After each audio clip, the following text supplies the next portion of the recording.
నాకంటే గొప్పోడు ఎవడు లేడు, నేను చెప్పిందే పోలీసులు వినాలి అన్నట్లు పోలీసులను కూడా పిచ్చోళ్ళ చేస్తున్నాడు. పోలీసులను కూడా పిచ్చోళ్ళ చేస్తున్నాడు.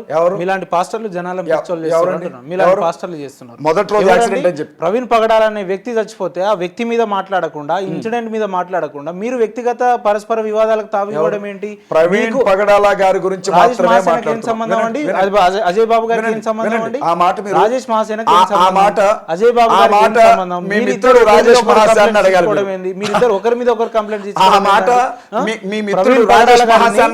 ఆయన చనిపోయిండు, శాంతి చెప్పాల్సింది పోయి మీరు ఆయన అడ్డు పెట్టుకొని వ్యక్తిగత ఆయన ఎదగాలని చూస్తున్నాడు, మీరు ఎదగాలని చూస్తున్నారు. ఇదేనా మీ కమ్యూనిటీ ఇంటర్వ్యూ? కొన్ని లక్షల మంది చూస్తారు. అందులో నేను వాదనకి సంబంధం లేకుండా అడ్డదిడ్డంగా మాట్లాడినా తిడతారు, మీరు వాదనకి సంబంధం లేకుండా అడ్డదిడ్డంగా మాట్లాడినా మీకు కూడా హారతులు పడతారు. ఇదైతే మనం ఎక్స్పెక్టెడే కదా. మీరు ఎంత సీరియస్గా మాట్లాడినా నాకు నవ్వు వస్తుంది అక్కడ. ఎందుకంటే రాజేష్ మహాసేన అనే వ్యక్తి ఈ రాష్ట్రంలో ఈ కేసు విషయంలో నాకు తెలియకుండా చేమ కదలదు అన్నట్లుగా బిహేవ్ చేస్తున్నాడు మీడియా ముందు. తన మహాసేన మీడియాలో ఎవరిని అరెస్ట్ చేయాలో, ఎవరికి నోటీసులు పంపాలో, ఏం చేయాలో పోలీసు వ్యవస్థ తరఫున ప్రతినిధిగా మాట్లాడుతున్నాడు, ప్రభుత్వం తరఫున ప్రతినిధిగా మాట్లాడుతున్నాడు, పార్టీ తరఫున ప్రతినిధిగా మాట్లాడుతున్నాడు. పోలీస్ డిపార్ట్మెంట్ ఏం చేయాలో మీరు చెప్తలేరా? నాకు అనుమానం ఉందండి, నాకే కాదు యావత్ మాట్లాడిస్తావా? నువ్వే మాట్లాడతావా? మాట్లాడండి, నువ్వు మాట్లాడు, మాట్లాడు, నేను వెళ్ళిపోతాం. మరి మీరు ఒక్కరే కాదే, నువ్వు మాట్లాడి నేను లేచి వెళ్ళిపోతా. నీకు చెప్పాల్సింది అనిపించినంత చెప్పాను. అది చెప్పండి. చనిపోయిన ప్రవీణ్ పగడాల గారు అది యాక్సిడెంటా హత్య అనేది తేల్చాల్సింది పోలీసులు. మొదటి రోజు వచ్చాడు మహాకుటుంబ రాజేష్, యాక్సిడెంట్ అన్నాడు. జనాలు అక్కడ తిరగబడ్డారు, ఇది జరిగిందా లేదా అని అడగండి. పెద్ద ఎత్తున గొడవ చేస్తారు ఇక్కడి నుంచి వెళ్ళిపోవాలని. వెళ్ళిపోయాడు అక్కడ నుంచి. బాగా యాక్సెప్ట్ చేసినంటే పూలు జల్లారు. రాజమండ్రి హాస్పిటల్లో పూలు జల్లారు. మొక్కల మీద పూలు పడేసరికి తట్టుకోలేక వెళ్ళిపోయాడు.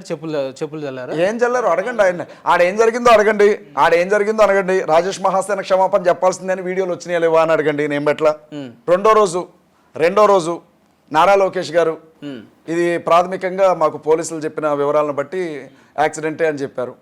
మూడో రోజు వచ్చాడు, అప్పటికే రాజేష్ మహాసేన మీద నిప్పులు గురుస్తున్నాయి క్రైస్తవ సమాజంలో. అసలు రాజేష్ దగ్గరికి రానిచ్చిందే క్రైస్తవులు అనుకున్నారు, దళితులు అనుకున్నారు అని చెప్పి. అట్లాంటిది క్రైస్తవులు తిరగబడేసరికి ఏం చేయాలో అర్థం కాల. ఊపిరాళ్ళ సార్కి గబగబా వచ్చాడు, పోలీసుల మీద అరిచేశాడు. మీరు కూడా చూసే ఉంటారు. సిఐని సస్పెండ్ చేయాల్సిందే అన్నాడు, ఎస్ఐని సస్పెండ్ చేయాల్సిందే అన్నాడు, పోలీసులు అలసత్వం అన్నాడు, హత్య అన్నాడు, గవర్నమెంట్ని కార్నర్ చేయాలనుకుంటున్నారా అని అన్నాడు, అదన్నాడు, ఇదన్నాడు, మాట్లాడాడు. సిట్ దగ్గరికి వెళ్ళాడు, అందరు అనుమానాలు నాయే అని చెప్పి కంప్లైంట్లు ఇచ్చాను అని చెప్పాడు. బాగానే ఉంది. మీడియా ఛానల్స్కి వచ్చాడు, నాకు ఎన్నో అనుమానాలు ఉన్నాయి అని అన్నాడు. నిన్న సీసీ ఫుటేజ్లు బయటకు రాగానే 99% ఇది ప్రమాదం అని నేను అప్పుడే చెప్పేసా, ఇప్పుడు అదే చెప్తున్నా యాక్సిడెంట్ అంటున్నాడు. ఎవడు మాట మార్చింది? ఎవరికుంది మాట మార్చాల్సిన అవసరం? నేను మాట మార్చానా? నాకు ఇదిగోన్నా, నేను ఉన్న విషయం చెప్తున్నా, అది యాక్సిడెంటల్ గానే ఆయన చనిపోయారు అని పోలీసులు పూర్తి ఆధారాలతో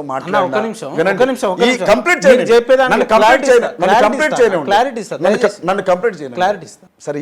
ప్రవీణ్ పగడాల గారు చచ్చిపోయిన తర్వాత రాజేష్ మహాసేన గారు ఒక్కరే కాదు కదా మాట్లాడింది, ఎవరు? అనేకమైన యూట్యూబ్ ఛానల్స్ మాట్లాడారు, అనేకమైన జర్నలిస్టులు మాట్లాడారు. ఏ ఒక్కరు కూడా ఇది నా వ్యవహారం అని తీసుకోవాలి.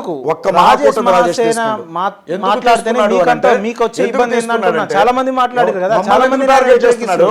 మమ్మల్ని ఎందుకు టార్గెట్ చేస్తున్నాడు?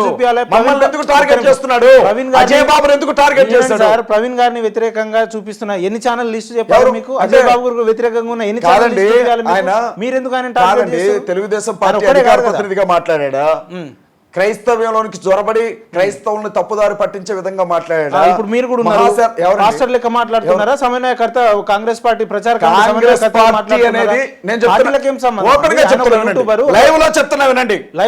క్రైస్తవులు, ముస్లింలు, దళితుల క్షేమ కాంగ్రెస్ పార్టీనా అంటే కాంగ్రెస్ పార్టీ రాలిపోయే నా ఎంటకితో సమానం. మరి మీరు నా ప్రజల క్షేమం కోసం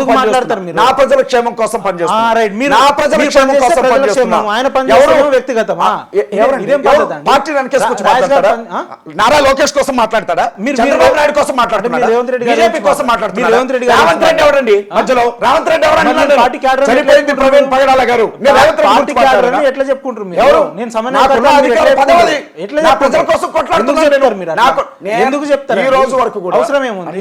టాపిక్ డైవర్ట్ లే కరెక్టే దయచేసి వినండి. అంటే మీరు మాట్లాడితే మంచిది, ఆయన మాట్లాడితే వ్యక్తిగతమా? మీరు చేసే సంసారం ఆయన చెప్తే వ్యభిచారమా? ప్రవీణ్ పగడాల గారి విషయంలో ఆయన కుటుంబానికి న్యాయం జరగాలని నేను కొట్లాడుతున్నాను. అవును, ఆయనే మాట్లాడు ఈ ఒక తాగుబోతు మరణం దుర్మరణం అన్నట్లు ప్రజల ముందుకు తీసుకురావాలని ఆయన ప్రయత్నం చేస్తాం. తప్పేముందండి? ఆయన మాట్లాడడానికి తప్పేముంది? క్రైస్తవులు మొత్తాన్ని తాగుబోతులుగా చిత్రీకరించే ప్రయత్నం జరుగుతుంది ఇక్కడ. విజువల్స్ ని బట్టి మాట్లాడుతున్నారు. ఎవరండి? వస్తున్న విజువల్స్ ఎవరు పోలీస్ తీసినారు? చెప్పారా? ఎవరు తీసినారు? పోలీస్ చెప్పారా? ఎట్లా బయటికి ఎట్లా ప్రెస్ మీట్ పెట్టి పోలీస్ వచ్చినాయి? బయటికి మీరు ఎట్లా చెప్పాలి. బయటికి ఎట్లా మీరు వచ్చినాయి? చెప్పాలండి. అది చెప్పండి. ఎలా వచ్చాయి బయటికి? ఎట్లా వచ్చినాయి? మీ మీడియా సంస్థలకు పోలీసులు ఇచ్చారా? డిపార్ట్మెంట్ దియండి ఎట్లా వస్తాయండి? మీరు చెప్పండి. పోలీసులు ఇచ్చారా మీకు? చెప్పండి. పోలీసులు ఇచ్చారా మీకు? ఇప్పుడు పోలీసులు ఏం చేయాలి? సాటిలైట్ మీడియాకి వచ్చినాయి, ఎక్కడి నుంచి వచ్చినాయి? ఎస్పీ గారు పెట్టాలి. అఫీషియల్ గా పోలీస్ డిపార్ట్మెంట్ వాళ్ళు ఇచ్చిందని చెప్పి అనేకమైన ఛానల్స్ లో నేను ఒక విషయం చెప్తున్నాను మీకు. పోలీస్ డిపార్ట్మెంట్ దగ్గరికి విజువల్స్ వస్తే ఏం చేయాలి వాళ్ళు? మీకు పూర్తి ఆధారాలు తెలిసిపోయినాయి కదా. ప్రెస్ మీట్ జరిగింది ఇదని చెప్పాలి. అజయనా నేను చెప్పేది వినన్నా? ఆయన ఆల్కహాల్ తీసుకొని చచ్చిపోయిందా, వాటర్ తాగి చచ్చిపోయిందా పక్కన పెడితే జరిగింది మీకు జరిగినట్టుగా విషయం పోలీస్ కాదేమో. డిపార్ట్మెంట్ చెప్తే మీకు మీరు అది ఎందుకు విషయం కాదేమో. అన్నా, నిన్నొక వ్యభిచారంటే నువ్వు ఊరుకుంటావా? చనిపోయిన తర్వాత నిన్నొక వ్యభిచారంటే నువ్వు అంటే ఊరుకుంటావా? అక్కడ ఆ రకంగా ఉన్నాయి, ఎవరు? విజువల్స్ ఉన్నాయి Create కాబట్టి చేయడం మాట్లాడతారు. ఎంతసేపు తప్పేముందండి? అన్నా? Create చేయడం Visuals ఎంతసేపు? ఎట్లా Create చేయడం create ఎంతసేపు చేస్తారు? అంటున్నా? ఎట్లా ఇవాళ create చేస్తారు? AI టెక్నాలజీ వచ్చింది. మీరు ఇక్కడ ఉండగానే హైదరాబాద్ లో ఒక అమ్మాయితో తిరుగుతున్నారు. చేయండి, నాకు అట్లా చూపించండి. నేను ఒక హీరోని పక్కన ఏ టెక్నాలజీ? ఇంకెన్ని రోజులు మీ పాస్టర్ల ఏఐ టెక్నాలజీలో ఏం చేయడమైనా సాధ్యమే. మేము ఏమన్నామంటే ఆయన ముఖం చూపించండి ఒకసారి. అనేక సందర్భాల్లో ఆయన మీరు చూపించారు, మంచిదే. ఆయన ముఖాన్ని ఒకసారి చూపించండి. ఒకవేళ అదే వాస్తవం అలాగే చనిపోయాడు అని అంటారా, అది మా కర్మ అనుకోని వదిలేస్తాం. ఇంటర్వ్యూ పిలిచి నన్ను, నేను మీకు స్టార్ట్ అయ్యేటప్పుడు నేను కార్లో వస్తున్నా అని చెప్పిన. మీ ఇంటికి కూడా నేను అదే కార్లో రీచ్ అయ్యాను. మధ్యలో వచ్చింది ఉపేంద్ర కాదా అని అంటే ఎట్లా చెప్తారు మీరు? ఎట్లా? ఇదేం పద్ధతి సార్? అదేందన్నా నాకు తెలియదు. నా స్టార్టింగ్ ఎండింగ్ ఒకటే ఉన్నప్పుడు అది నేను కాదని తెలుసు. ఇంటికి వస్తేనే కదా నాకు తెలుసు. నేను అదే కార్లో వచ్చినా కదా. నువ్వు ఏ కార్లో వస్తే నాకెందుకన్నా?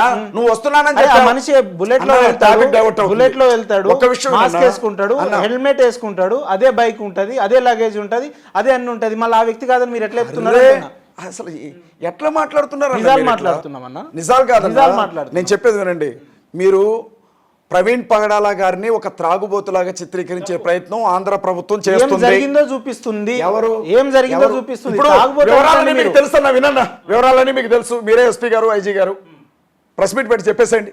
చెప్పండి, మీరు చెప్పాలా? ఇంకా రావాల్సిన చెప్పడానికి. అవును, మహాకూటమి రాజేష్ మీకు వచ్చే ఇబ్బంది. చాలా మంది యూట్యూబర్స్ మాట్లాడుతున్నారు, చాలా మంది జర్నలిస్టులు మాట్లాడుతున్నారు. తాగుబోతాను మాట్లాడతాడు ఆయన. రాజ్ మాట్లాడితే మీకు పోలీసులు చెప్పాలా విషయం? ఏ రకంగా మీరు అధికారికంగా చెప్తారా విషయాన్ని? మీకు వ్యక్తిగతంగా తగాదాలు మీ పేరు చెప్తే ఆయన మీ ఇద్దరి మధ్యలో పచ్చగడ్డేస్తే బగ్గు అనేటట్టు మీరు క్రియేట్ చేసుకొని మధ్యలో పాపం ప్రవీణ్ పగడాల గారిని మధ్యలో వేసుకొని మీరు ఇద్దరు మాట్లాడతారు. మా ఇద్దరికి మధ్య ఒక 10 ఎకరాల ఆస్తి గొడవలు ఉన్నాయి. ఎందుకు కంప్లైంట్ ఇచ్చారు మీరు? ఏ రకంగా? నాకు థ్రెట్ ఉంది, ఈ మనిషి ద్వారా ఆయన పేరు ఎందుకు బెదిరిస్తున్నారు? రాజ్ ఓపెన్ గా తన రాజేష్ మాసన మీకు డైరెక్ట్ ఫోన్ కాల్ చేసి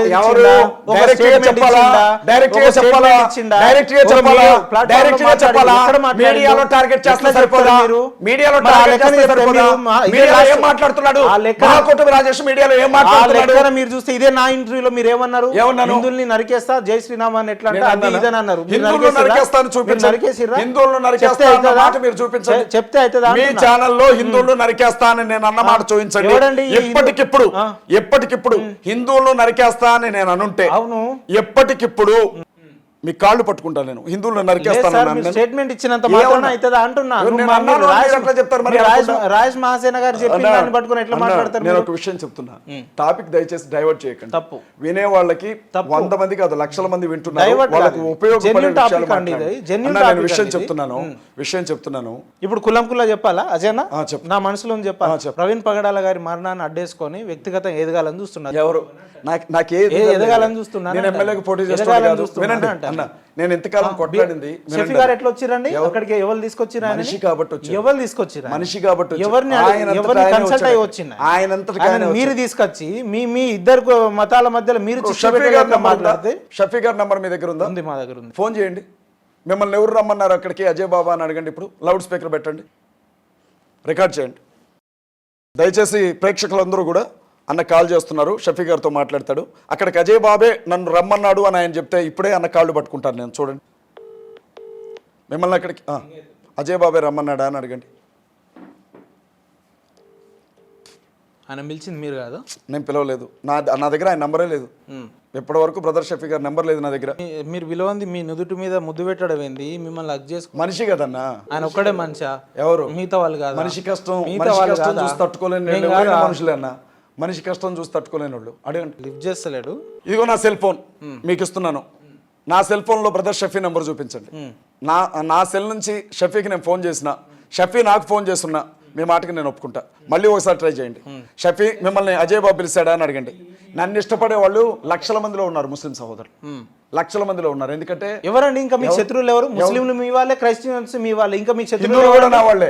హిందుత్వం పేరుతో శత్రువులు ఎవరు? మాత్రమే శత్రువులు ఎవరు అంటున్నా? హిందుత్వం పేరుతో దాడులు చేస్తున్న వాళ్ళు శత్రువులు అని చెప్తున్నా నేను. అంటే మీరు హిందువులనే కదా శత్రువులు? హిందువులు ఎందుకు అంటున్నాను నేను?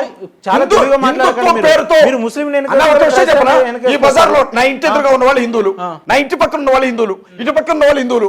బొట్టు పెట్టుకొని బయటికి రాగానే అన్నారా ప్రసాద్ ఎందుకు క్రైస్తవుల మీద 24 గంటలు నిప్పులు జరుగుతాడు కాబట్టి, నోటికొచ్చినట్లుగా మాట్లాడతాడు, బైబిల్ గ్రంథాన్ని దూషిస్తాడు కాబట్టి, పరమతాల మీద నిప్పెత్తులు పోస్తాడు కాబట్టి, నోరు తెలియదు. పరమతాల మీద నిప్పులు మీరు మల్లెపూలు చల్లుతారు కదా పరమతాల మీద.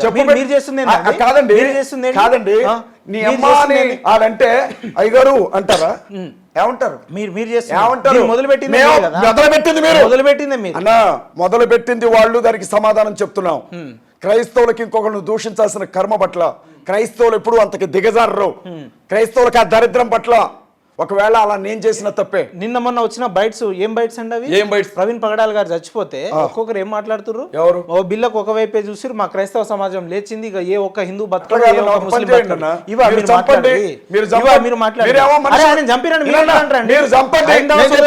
మీరు ఎట్లా అంటున్నారు?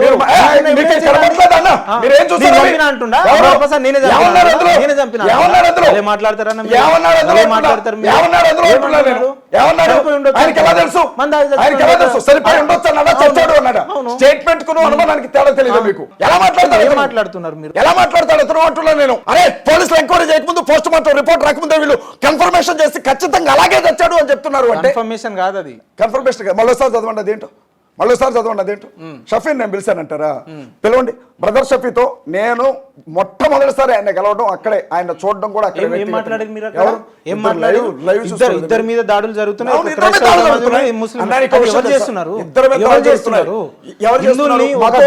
చిత్రీకరిస్తున్నారు మీరు, ఒక దుర్మార్గులుగా చిత్రీకరిస్తున్నారు. ఏం చేస్తున్నారు తప్పు. మీలాంటి ఇంటెలెక్చువల్స్ కూడా ఇలా మాట్లాడడం చాలా బాధ అనిపిస్తుంది. నేను మీలాంటి ఇంటెలెక్చువల్స్ ప్రొఫెషనలిస్ట్ ఇట్లా మాట్లాడడం బాధ అనిపిస్తుంది. కొంచెం అక్కడ మాట్లాడి వెంటనే ఇక్కడికి వచ్చి కూర్చోండి నా ప్లేస్లో. ఇక్కడ కూడా మీరే మాట్లాడండి. అక్కడ కూర్చోండి, మళ్ళీ ఇక్కడ కూర్చోండి. నేను ఎందుకన్నా ఇక్కడ? నన్ను మాట్లాడినివా? ఇంతసేపు మాట్లాడింది మీరు. ఏం మాట్లాడించిన?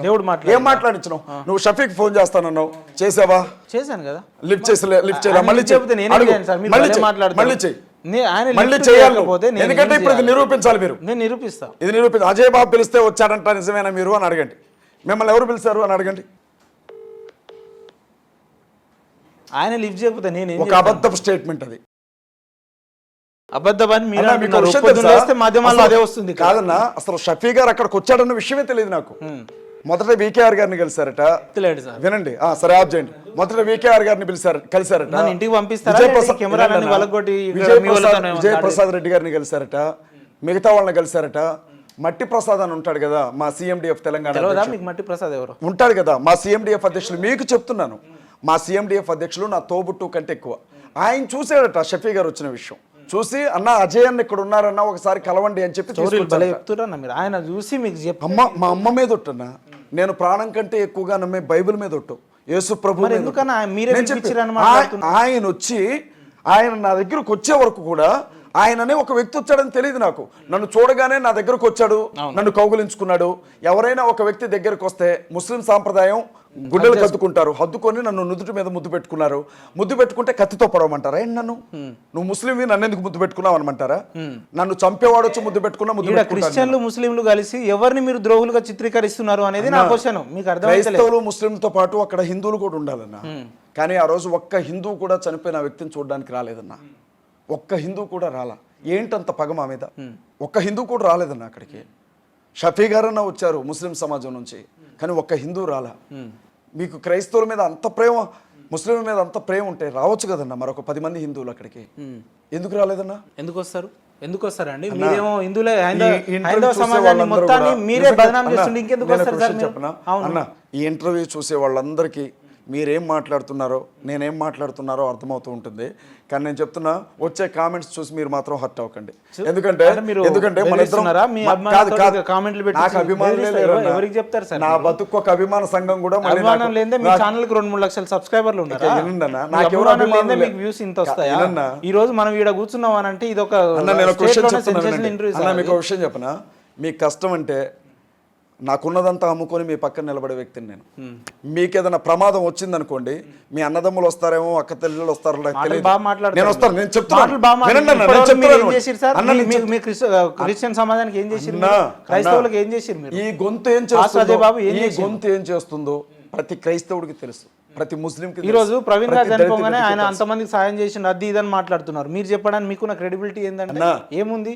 చేసిన వాడు చెప్తే అది బాగోదన్న, నీ పెదవులు కాదు ఇతరులే అని అంటాడు బైబిల్లో. నేనేం చేశాను, నేను ఎంతమందిని పోషిస్తున్నాను, ఎంతమందికి సాయం చేశాను, ఎన్ని వేల కోట్లు కూడగట్టుకున్నారు అది కూడా చెప్తే బాగుంది. లెక్కలేనంత డబ్బు ఉంది. మీకేమన్నా రాగానే ఏమన్నారు సార్? మీకు కష్టం అనుకోండి, నన్ను అడగండి, నా శక్తికి మించైనా చేస్తాను నేను. మహాసేన ఏమో ఆయన ఎవరు తిట్టడానికి అంటాడు, అమర ప్రసాద్ చంపేసిందని అంటారు. అసలు మీరు మతిస్థిమితం కోల్పోయి మాట్లాడుతున్నారేమో. ఎర్రగడ్డ మెంటల్ హాస్పిటల్ నుంచి నన్ను ఎవరో చంపడానికి చూస్తున్నారు అంటావు. లేదంటే కమిషనర్ ఆఫీస్ కి నేను కంప్లైంట్ ఈ రోజు ఇచ్చిన అంటారు. మీరు కమిషనర్ ఆఫీస్ కి కంప్లైంట్ ఇవ్వాల్సినంత మీకేం వచ్చింది? మిమ్మల్ని ఎవరు చంపుతారు? చంపాల్సిన అవసరం వాళ్ళకేం వచ్చింది? ఏం మాట్లాడుతున్నారు సార్ మీరు? ఎవరిని బదనాం చేయడానికి? ఎర్రగడ్డ మెంటల్ హాస్పిటల్ నుంచి నిన్నే తీసుకుని వచ్చారు నన్ను. నాకు బాగా పిచ్చన్న, బ్రెయిన్ లూజ్, జనాలందరికీ అర్థమైతేనే ఉండుంటది. మీరు మధ్యాహ్నం ప్రెస్ మీట్ పెట్టి నన్ను చంపండి, మరి నన్ను రండి పోలీసులు వచ్చి అరెస్ట్ చేయండి అని అంటే మీరు అరెస్ట్ చేయాలని కోరుకుంటున్నారా, చంపాలని కోరుకుంటున్నారా, లేదంటే వాళ్ళు అంతు చూద్దామనే ఒక ప్రశ్నోత్పన్నం చేస్తున్నారు? ఏం చేస్తున్నారు మీరు అసలు? ఒక పని చేయండి అన్న, చంపుతాం అంటున్నారు, చంపలేదు కదా. ఇప్పుడు మీరు ఈడ ఇంటర్వ్యూ వాతావరణంలో మీరు కూర్చున్నారు అంటే మీకు అంత ఫ్రీడమ్ ఉంది కాబట్టే కదా. మీరేం టెర్రరిస్ట్ కాదు కదా, మీరేం అల్ఖైదా మెంబర్ కాదు కదా. ఇంట్లో నేను కూర్చోకపోతే ఇంట్లో కూర్చుంటాను. అవును, మిమ్మల్ని ఎవరు? ఈ రోజు నా దగ్గరే ఉండండి. నైట్ సరదాగా బయటకు వెళ్ళి నేను ఒక ప్లేస్ కి తీసుకెళ్తాను. చంపేస్తారా? అక్కడ ఒక అర్ధగంట కూర్చొని మాట్లాడుకుందాం. నన్ను చంపేస్తారా? అక్కడ ఒక అర్ధగంట కూర్చొని మాట్లాడుకుందాం. ఎంత మంది నన్ను కొట్టడానికి వస్తారో మీరు చూద్దరు. కానీ నేను ఏ స్థితిలో ఉన్నానో మీకు అర్థం కావట్లా. మీరు ఒక యాంకర్గా ఇది ఏ రకంగా సెన్సేషనల్ కావాలనే చూస్తున్నారు తప్ప నా పరిస్థితి మీకు అర్థం కావట్లా. మీ దగ్గరకు ఒక ఇంటర్వ్యూ మీరు నన్ను ఎంత కించపరిచినా నేను భరిస్తూనే ఉన్నా. అది నా వ్యక్తిత్వం. ఎందుకంటే నోరు జారి ఒక మనిషిని అతని వ్యక్తిత్వాన్ని కించపరిచేలాగా నేను మాట్లాడను. అలా మీరు చాలాసార్లు ప్రయత్నించారు. ఈ ఇంటర్వ్యూలో చాలా సందర్భాల్లో నన్ను కించపరచడానికి ప్రయత్నించారు. కానీ నేను ఇంకొక 100 సార్లు మీరు కించపరచాలని చూసినా నేను మిమ్మల్ని కించపరచను. అది నా వ్యక్తిత్వం. ఎందుకంటే సబ్జెక్ట్ వినండి, సబ్జెక్ట్ మీదే మాట్లాడతాను. ఏంటి మన సబ్జెక్ట్ ఏంది? ఈరోజు ఆయన చచ్చిపోయాడు, నెక్స్ట్ మిమ్మల్ని చంపేస్తాం అంటున్నారు. మిమ్మల్ని చంపేయాల్సినంత అవసరం వాళ్ళకి ఏముంది? ఇందాకేం చదివారు మీరు? మీరు ఏం చదివారు? పోస్టర్లో ఏం చూసారు? అంటే ఒక ఫేస్బుక్ లో స్టేట్మెంట్ పెడితే మిమ్మల్ని చంపేసినట్టేనా? వినన్నా, ఇంకా 2 గంటలు మాట్లాడినా నేను ఇచ్చే సమాధానం అదే. మన ఇద్దరం ఈ రోజు ఇంటర్వ్యూ గంట సేపు కూర్చున్నాం కదా, ఒక నిమిషం గంట సేపు కూర్చున్నాం. బయట జనాలు ఉన్నారు, బయటకు వెళ్ళాం. బయట జనాలు ఉన్నారు. వినండి సార్, నన్ను ఒక మాట చెప్పనండి బ్రదర్. చెప్పండి. రాత్రి బయటకు వెళ్ళాం, జిల్లా కోర్టు ముందు నేను, నాతో పాటు మట్టి ప్రసాద్, ఆదిత్య, ఒక లాయర్ గారిని కలిసాం. సిపి గారిని కలవడానికి కంప్లైంట్ కావాలని చెప్పాం. ఒక టీ షాప్ ముందు కూర్చున్నాం, కంప్లైంట్ రాస్తూ ఉన్నాం. అక్కడున్న ఒక వ్యక్తి నా కళ్ళ ముందే ఫోన్ చేశాడు, అజయ్ బాబు ఇక్కడ ఉన్నాడని. వెంటనే నేను కారు ఎక్కేసాను. ఆదిత్య కారు తీసేసాయి అన్నాను. ఒక 2-3 కిలోమీటర్లు రాగానే లాయర్ ఫోన్ చేశాడు మాకు, నువ్వు త్వరగా ఇంటికి వెళ్ళిపో. మొత్తం కూడా కాషాయ బట్టలు వేసుకున్న వాళ్ళు బండ్ల మీద వచ్చేసారు ఇక్కడికి. వాడు ఎక్కడ ఉంటాడు, ఆ లంజుడికి ఎక్కడ ఉంటాడు, వాడు అడ్రస్ కావాలి, వాడు ఆంధ్ర వాడు అనుకున్నాం, వాడు ఎట్లా చేస్తున్నాడు అట్లా చేస్తున్నాడు అని నన్ను బెదిరిస్తున్నారు, నువ్వు వెళ్ళిపో అని చెప్పాడు. నాకు నిజంగా అంత థ్రెట్నింగ్. మీ ఫోన్ నెంబర్ తెలుసుకున్న వాళ్ళు మీ అడ్రస్ తెలుసుకోవడం పెద్ద విషయమా? ఎవరన్నా? నీ ఒక విషయం చెప్పనా, స్థానబలం అనేది ఒకటి ఉంటుందన్న. స్థానబలం అనేది ఒకటి ఉంటుంది. నేను ఎక్కడున్నా కదా, ఇది నా ఏరియా కదా, వచ్చి చేయమనండి మీరైనా సరే. అర్రే మీకు ఎందుకు అర్థం కావట్లేదన్నా? నా ఇంటికి వచ్చి నా మీద చేసేది ఎవడు? నా ఇంటికి వచ్చి నా మీద చేసేది ఎవడు అంటున్నాను. నీ ఏరియాలో నీ ఇరుగు పొరుగు వాళ్ళు ఉన్న ఏరియాలో నీకు పలుకుబడి ఉన్న ఏరియాలో నీ మీద ఎవరిని చేయమని చూస్తాను నేను. ఎట్లా వస్తారు? కానీ ఒంటరిగా దొరికితే నేను ఇంట్లో కూర్చున్న వ్యక్తి కాదు. 100 స్థలాలు తిరుగుతాం. అరే చంపుతారంటుంటే భయం వేస్తుంది, నన్ను వదిలిపెట్టండి, నేను దండం పెట్టాలా? ఏం చేయాలి మరి? నిన్ను చంపుతా అంటుంటే నేను ఒక చిన్న విషయం చెప్తున్నా, నేను ఒక విషయం చెప్తా ఉన్నా. పోలీస్ కేసు పెట్టండి, ప్రొటెక్షన్ తీసుకోండి, ప్రోటోకాల్ ఫాలో మీ కళ్ళ ముందే పెట్టిన కదా. ప్రోటోకాల్ ఫాలో పోలీస్ స్టేషన్ లో కేసు పెట్టానా లేదా? ఏమో పెట్టినట్టున్నారు, నేను చూడలేదు. కేసు పెట్టాను కదా. ఇంకా నేను సరే మీకు తెలియకపోవచ్చు, సిపి ఆఫీస్ లో నేను కేసు పెట్టాను, ఆల్రెడీ పెట్టేశాను. అడిషనల్ సిపి గారు డైరెక్ట్ గా సిఐ గారికి ఫోన్ చేశారు. కేసు పెట్టేశాను. సంబంధించిన ఉంటే ఇవ్వండి చూద్దాం. అర్బన్ పోలీస్ స్టేషన్ కి నాతో పాటు మీరు రండి. అంటే ఇంకా పెట్టలే, స్టేషన్ లో కంప్లైంట్ ఇచ్చేసాం. స్టేషన్ లో కంప్లైంట్ సిపి గారి దగ్గర కంప్లైంట్ ఇచ్చాం. సరే కేసు పెడితే మీకు వచ్చే లాభం ఏంది? ఎందుకు కేసు పెడితే ఏమైతుంది అనుకుంటున్నారు? ఇంత జరుగుతుంటే కనీసం పోలీసులకు చెప్పాల్సిన బాధ్యత అనేది పౌరులకు ఉండదా? నాకు భార్య పిల్లలు ఉన్నారన్నా, నేను చెప్పాలి కదా ఆ విషయం. మీకు మహా అయితే 30-40 లక్షల మంది చూస్తారు, కానీ నేను పోయాను అనుకో, నా బిడ్డలు అడుక్కు తినాలి రోడ్ల మీద. అటువంటి మాటలు మాట్లాడద్దు. మరి అది మీరు సమాజానికి ఇప్పుడు ఎట్లా తెలుసా, మీరే చంపేయండి అన్నట్లు చెప్తున్నారు. వాయమ్మో, ఇది పెద్ద స్టేట్మెంట్. అజయ్ బాబుని వేసేసేయండి, ఖాళీ కూర్చొని ఉన్నాడు అన్నట్లు చెప్తున్నారు మీరు. లేదు లేదు లేదు, మిమ్మల్ని చంపేంత అవసరం ఎవరికి ఉంటుంది? చాలా మందికి ఉందన్న. నా ప్రశ్న చాలా మందికి ఉంది, చాలా మందికి ఉంది, చాలా మందికి ఉందన్న. దయచేసి మీరు కించపరచకండి నన్ను, ఎందుకంటే మీరంటే నాకు చాలా ఇష్టం, మిమ్మల్ని నేను చాలా ఇష్టపడతాను. మీరు నన్ను కించపరిచేలాగా మాట్లాడుతుంటే నాకు బాధ అనిపిస్తుంది, కానీ కోపం రావట్లేదు మీ మీద. మీ ప్లేస్ లో ఇంకెవరున్నా ఎగిరేవాడినేమో అరిసేవాడినేమో, కానీ మీరు మాట్లాడుతుంటే నాకు కోపం రావట్లేదు. కోపానికి వ్యత్యాసం ఏంది? బాధ అంటే అన్న, ఎవరైనా మనకు కావాల్సిన వాళ్ళు మనల్ని ఇబ్బంది పెడితే వాళ్ళని ఏమి అనలేక మనసులో కలుగుతుంది. కోపం అంటూ తెలుసా, నువ్వు ఎవడెవరో నా గురించి మాట్లాడడానికి అని ఉక్రోషం వస్తుంది. ఇప్పుడు ఇంటర్వ్యూ చాలా మంది చూస్తారు, ఎవరు అరే మనం చంపేస్తాం అనగానే అజయ్ బాబు గారు భయపడ్డాడు రా అని అనుకునే వ్యక్తులకు ఏం చెప్తారు మీరు? నన్ను భయపడ్డాడు, ఎవడో పోలీస్ కేసు పెట్టిండట, వాడు భయపడ్డాడు రా అని అనుకునే వ్యక్తులకు ఏం చెప్తారు? నేను మూర్ఖుడిని కాదు బ్రదర్. బైబిల్ ఏముంటుంది అంటే, మూర్ఖుడు ప్రమాదం వచ్చేటప్పుడు ఎదురుగా వెళతాడు, తెలివి కలిగిన వాడు దాన్ని చూసి తప్పించుకుంటాడు అని బైబిల్ చెబుతుంది. ప్రమాదం వచ్చినప్పుడు తప్పించుకుంటాను, ప్రళయం వచ్చేటప్పుడు, భూకంపం జరిగేటప్పుడు, యాక్సిడెంట్ జరిగేటప్పుడు నా రోషాన్ని పౌరుషాన్ని చూపిస్తానని చెప్పి బస్ కింద పడతామా ఏం వెళ్ళి? చంపడానికి వస్తున్నారు అని తెలిసి, నాకు చాలా కోపం ఉంది, నాకు మహాబలవంతుడు వేసేసేయండి నన్ను, మీరు చంపితేనే నా ధైర్యం అందరికీ తెలిసిద్దని చెప్తామా ఏందన్నా? జాగ్రత్త పడమా? మిమ్మల్ని చంపేస్తారని తెలుసు, మీరు జాగ్రత్త పడాలని తెలుసు, మీ కుటుంబం పిల్లలు భార్యలు ఉన్నారని తెలుసు, అయినా మరి ఎందుకు సార్ వాళ్ళకు ధీటుగా కాంట్రవర్సీగా ఏది పడితే అది? కాంట్రవర్సీకి నేను ఎప్పుడు మాట్లాడాను? నా మాటలు మీరు కాంట్రవర్సీ చేస్తున్నారు తప్ప నా మాటలో ఏ కాంట్రవర్సీ ఉండదు. ఏమన్నారు మీరు? రాజేష్ మహాసేన్ అనే వ్యక్తి ముఖ్యమంత్రి అన్నారు, డీజీపీ అన్నారు, వినే వాళ్ళకి ఏమనిపిస్తుంది? అంతే కదా మరి, వినే వాళ్ళకి అంతే కదా మరి. అన్ని పాత్రలు పోషిస్తా ఉంటే ఏకపాత్రాభినయం అంటారు కదా మరి. దశ పాత్రలు నేనే పోషిస్తా ఎవరొద్దు దశకంటుణ్ణి అంటే మరి ఏకపాత్రాభినయమే అంటారు మరి, అనరా? మహేంద్ర గారి పాత్ర మహేంద్ర గారిది, ఉపేంద్ర గారి పాత్ర ఉపేంద్ర గారిది. నేనే మహేంద్ర అంటే ఎట్లన్నా మీకు కుదరదు కదా, కొన్ని మహేంద్ర గారే చెప్పాలి. అజయ్ బాబు పాత్ర అజయ్ బాబుది, మట్టి ప్రసాద్ పాత్ర మట్టి ప్రసాద్ది.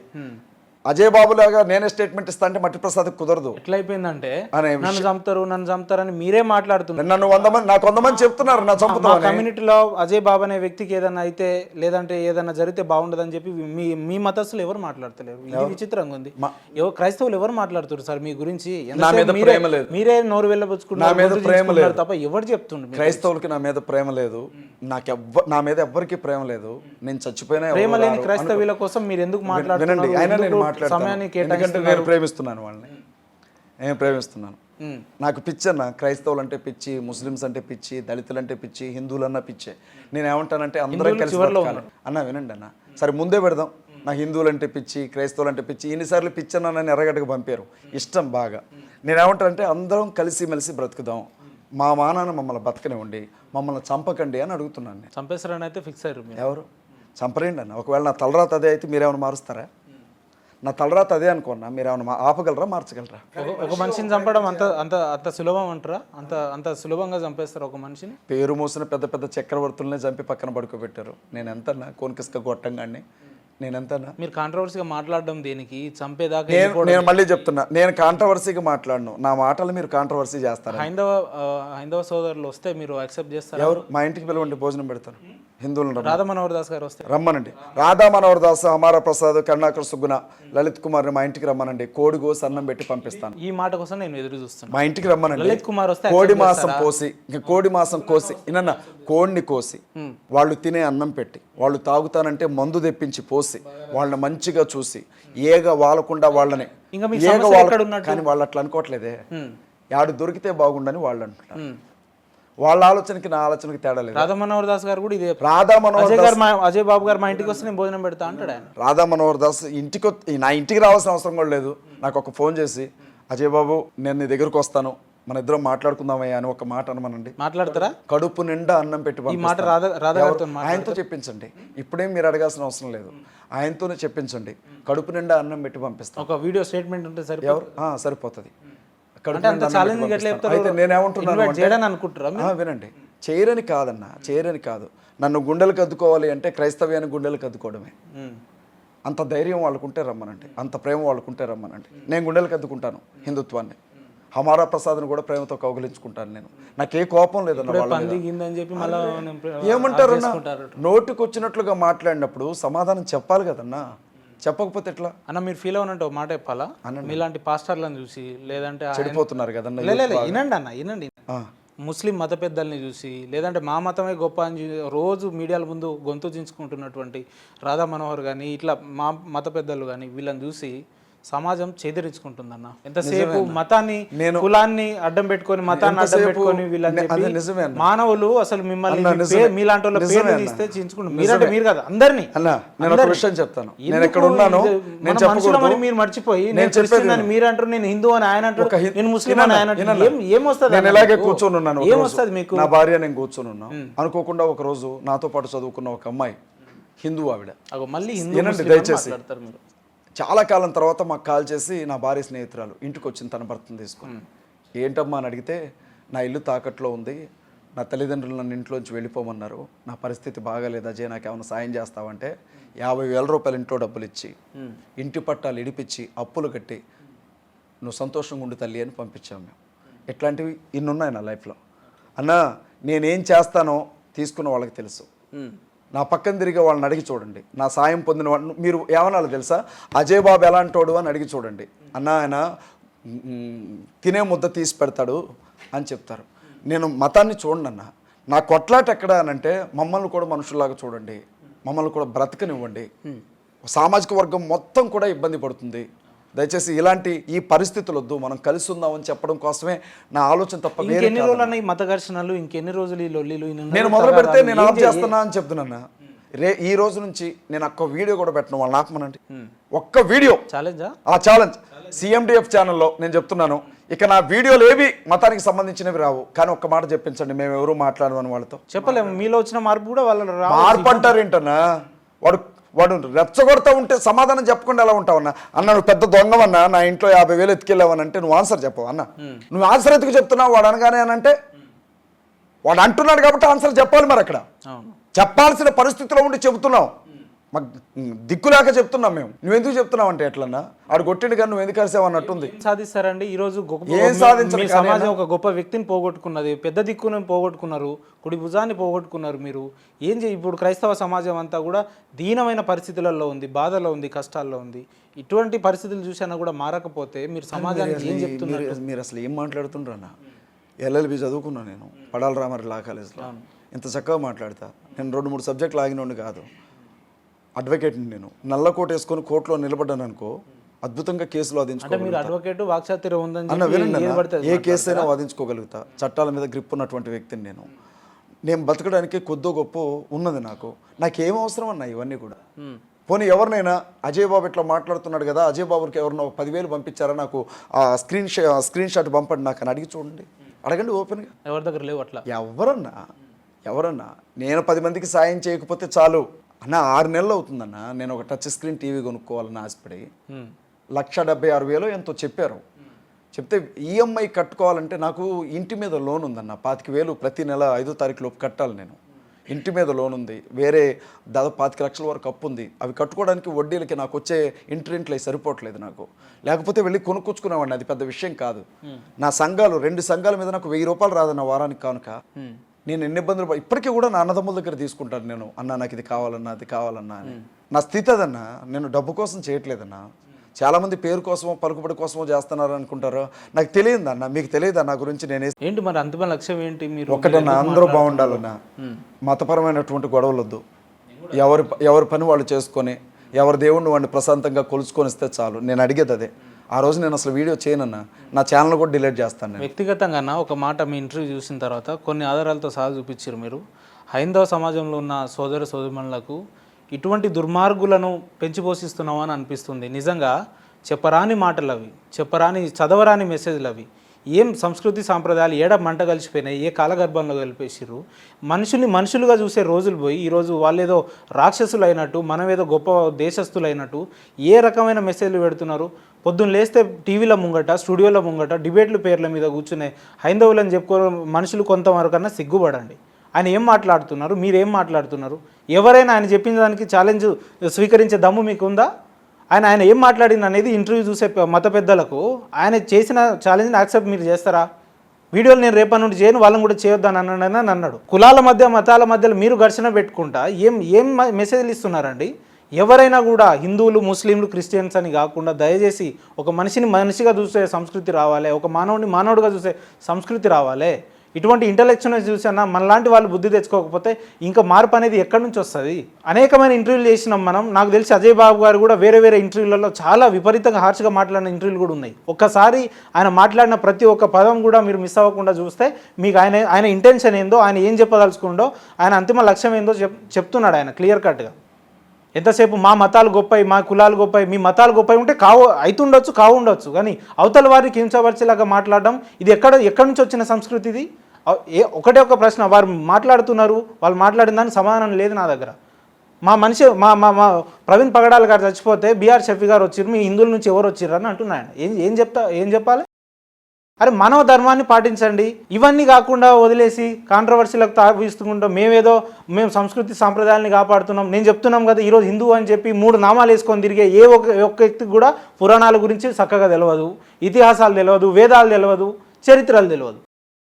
పైన ఏదో చాప్టర్ల పేర్లు లేదంటే పైన హెడ్లైన్ చదువుకొని నాకు అంత తెలిసినట్టుగా మనం పొద్దున్న లేస్తే టీవీల ముందు కూర్చొని ఒక గట్టి గొంతేసుకొని మాట్లాడి మనం గెలిచినామని అనుకుంటే అది మూర్ఖత్వానికి నిదర్శనం. అది ఇకనైనా ఇటు మత ఘర్షణలకు, ఇలాంటి మత ఘర్షణలు భవిష్యత్తులో ఉత్పన్నం కాకుండా దీన్ని ఇక నుంచైనా ఫుల్ స్టాప్ పెట్టాల్సినంత అవసరం అలాంటి ఉంది. నేను ఎవరికి చెప్తున్నానే క్లియర్ కట్గా అర్థమైపోతుంది. ఒక హైందవ సంస్కృతంలో చీడ పురుగు లాంటి వ్యక్తులైనటువంటి అమర ప్రసాద్ కావచ్చు, ఇంకే ప్రసాద్ కావచ్చు, ఇంకెవడైనా కావచ్చు, ఇటువంటి వ్యక్తుల్ని మనలాంటి వ్యక్తులు ఉపేక్షించాల్సిన అవసరం లేదు. దయచేసి యావత్ ప్రజలంతా కూడా దీన్ని గమనించాలి. ఒక వ్యక్తి అంత మనోవేదనకు గురై ఎటువంటి మాటలు మాట్లాడుతున్నాడు, ఏం చెప్పదలుచుకుంటున్నారు అనేది మీరు గమనించండి. కొంచెమైనా సిగ్గుపడాలి. మనం అందరం హిందువులు అని చెప్పుకోవడానికి. క్షమించాలి ఈ మాట చెప్తున్నందుకు. సారీ అజయ్ అన్న, ఇంతసేపు యాక్చువల్లీ మీకు సమయం చాలా తక్కువ ఉంది, మీరు బిజీ షెడ్యూల్లో ఉన్నారు. నేను అడగంగానే నేను మీ ఇంటర్వ్యూ అడిగింది కూడా మన పట్ల గతంలో ఒక మంచి మెసేజ్ని పంపించినాం, ఇప్పుడు కూడా అదే రకమైన మెసేజ్ని పంపించాలని చెప్పి నేను మీ ఇంటర్వ్యూలో అడిగిన తప్ప వేరే ఉద్దేశం. నా కోసం మీరు హైదరాబాద్ నుంచి ఖమ్మం రావడమే, నేను మిమ్మల్ని గెలుచుకున్నాను చూడండి, అదే నాకు పెద్ద విజయం అన్న. నాకు నేను ఈరోజు నా కోసం వచ్చిన ఒక్కొక్కరిని చూసినప్పుడు ఇంతమంది నా కోసం ఉన్నారా అని సంతోషం అనిపించింది నాకు. మీరు తిట్టిన పడతాను నేను, ఇక మీరు ఎన్నైనానండి మా బ్రదర్ అన్నాడు అని అనుకుంటా. కానీ అన్న ఒక మాట అన్నారు మీరు, ప్రవీణ్ అన్న చచ్చిపోతే ఒక హిందువు రాలేదు అని అన్నారు. నేను చెప్తున్నా, ఒక హిందువుగా నేను చెప్తున్నా, రేపు పొద్దున మీ మీద ఈగ వాలినా కూడా మొదటి అడుగు వేసే వ్యక్తి నేనే అయి ఉంటా, మొదటి వ్యక్తి నడిచి వచ్చే వ్యక్తిని నేనే అయి ఉంటా. ఆన్ రికార్డ్ నేను చెప్తున్నా. మీలాంటి ఇంటలెక్చువల్స్, మేధావులు, మీలాంటి చదువుకున్న వ్యక్తులు సమాజానికి చాలా అవసరం. కులాలు మతాలకు అతీతంగా మనందరం భవిష్యత్తు రోజుల్లో పనిచేయాల్సినంత అవసరం ఉంది. ఎనీవే అన్న, థ్యాంక్ యూ. ఎనీవే ఇంతసేపు మీ చివరిగా నేను కూడా ఒక మాట చెప్పాలనుకుంటున్నాను. హిందుత్వవాదులు ఎవరైతే యూట్యూబ్ ఛానల్స్లో క్రైస్తవ్యాన్ని ఆడిపోసుకుంటున్నారో వాళ్ళు దయచేసి ఆగిపోండి, ఛానల్స్ని ఆఫ్ చేసేసేయండి. చాలా మంచి మాట. క్రైస్తవ్యంలో ఇంకొక వీడియో కూడా రాకుండా చూసుకునే బాధ్యత నాది. హిందుత్వానికి వ్యతిరేకంగా ఇక్కడితో దీనికి స్వస్తి పలుకుదాం. ట్రెమెండస్ స్టేట్మెంట్ అది. కాదు అని అంటారా, మీరు కొడితే మాత్రం మేము సమాధానం చెప్పాల్సి ఉంటుంది, వేరే దారి లేదు. సో చూద్దామన్నా, మన ఈ ఇంటర్వ్యూతోనన్నా కూడా మన సమాజంలో మార్పు రావాలని కొంతవరకు ఒక పౌరుడిగా మనం కోరుకుందాం. ఎనీవే అన్న, ఇంతసేపు మీ విలువైన సమయాన్ని మాకు పంచుకున్నందుకు మీకు ప్రత్యేక ధన్యవాదాలు. దయచేసి వ్యక్తిగతంగా ఒక సోదరుగా చెప్తున్నా, దయచేసి జాగ్రత్త ఉండండి, రోజులు మంచి లేవు. మీరు బాగుండాలని కోరుకునే వ్యక్తులలో మొదటి వ్యక్తులు మేము ఉంటామన్నా. థ్యాంక్ యూ అన్న, thank you so much. Thank you very much.